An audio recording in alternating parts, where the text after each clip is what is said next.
Hi friends.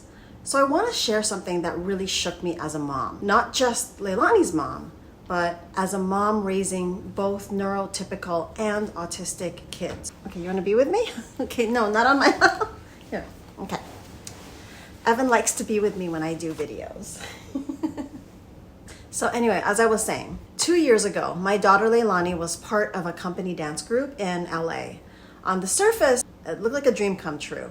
She was performing all over the city. She loved dancing. Other moms would tell me, oh my gosh, we love Leilani's dancing. She's so good. She's so energetic and passionate. And I believed that everything was fine. But little did I know that behind the curtain, over time, something else was happening. Leilani wasn't making any really good friends or connections. At rehearsals and recitals, she didn't feel included or supported. And then she started losing focus. She also apparently forgot her formations and sometimes even some of her dance moves. And I didn't notice because I'm not a dancer myself. I just pretend to be when Leilani and I do TikTok trends. Anyway, 2 years later, she was suddenly moved from her advanced company dance group to sort of a beginner's class. At first she was happy and she's like, oh my gosh, I got new friends. I have new friends. I've got a new group. It was a fresh start. But my mommy spidey instincts told me that something else was going on. So I looked for Leilani's dance teacher and I asked her why. Leilani really looks up to her teacher. At first, her teacher just brushed it off. She said, oh, we just split the group into two by age. And Leilani's just part of the younger age. But then I kept asking because I saw another girl that was Leilani's age in the advanced group. So I probed. And finally, the teacher admitted the truth. She said that Leilani wasn't focused, that she often forgot her choreography, and that she should have practiced more over the last year. Do you agree, Evan? Here's what I feel so strongly about. This teacher had a judiciary responsibility to have my daughter's back. She didn't realize that she was influencing Leilani's future. If I hadn't followed my gut instinct when she moved into that beginner's class and just said it was because they were splitting it by age group, my daughter would not have gotten the support she needed to deal with the real issue behind the scenes, which was she felt excluded and she did not feel supported. Nobody had her back. Nobody was rooting for her behind the scenes when parents weren't in the class. This one particular teacher is probably a really good dancer. In fact, she actually is. I've seen her dance. She's amazing. But she was in no way ready to take on the responsibility of shaping a child's growth. Because teaching isn't about steps, it's about influence. And research backs this up. There's a study in child development that shows when children feel unsupported or excluded in class, it directly lowers their motivation, their self-esteem, which is so important at that age, and their sense of belonging. Long term, that can actually lead to anxiety, avoidance of activities, and disengagement from learning altogether. These early experiences shape how children see themselves for years to come, even through adulthood. And if nothing is done about it, then they just live the same way as adults and shape their future the same way they shape their childhood. Now, if this issue had not been caught right now, Leilani could have grown up just feeling excluded altogether and not following her passions. That one time where she was moved to a beginner's class would have not expanded her. It would have plateaued her. And then she would not have moved on to do what she really wants to do, which is to be a singer and a dancer, a professional one. That's why communication is non-negotiable. As parents, we can't see everything. We rely on our kids' teachers. We rely on their coaches. We rely on their therapists and the other professionals in their lives to tell us the truth. We don't know everything. That's why we have these coaches and teachers and therapists that we pay money for and send our child to. And these teachers and coaches and therapists have to be really, really communicative about what they see about our children. Here are some red flags to look for in your child to know that there's something else going on. They lose focus on activities that they once loved. They're forgetting the skills that they already previously mastered. They're saying that they're bored, even though they may just be overwhelmed.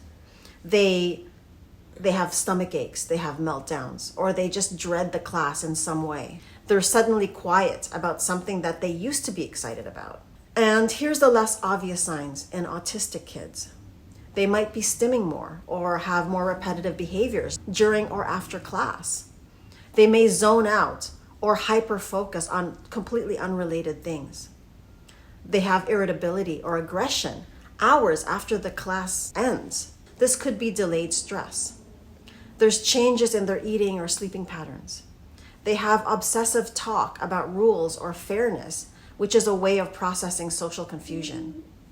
Or they need strict routines at home after a destabilizing class. And here's what to ask when you're not getting the feedback from a teacher, or if the communication seems too quiet. You can ask things like, how's my child doing in comparison to the expectation for this class?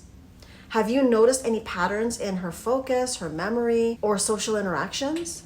Are there any areas that you would like me to support practice at home? Does my child seem engaged and confident, or do you see signs of frustration in her? What is one thing that she's excelling at? And what is one thing that's holding her back? Can you share an example from class that would help me understand how my daughter is doing? And if the teacher happens to dodge the questions, then you could probe lightly. I'd rather hear the hard truth now than let her struggle silently. You would be doing her a huge favor by being honest. So one thing I also wanted to note is, as a mother, I take full responsibility for not noticing these behaviors. I mean, I would drop her off to class and it's a safe environment, and I would pick her up and nothing seemed to be wrong.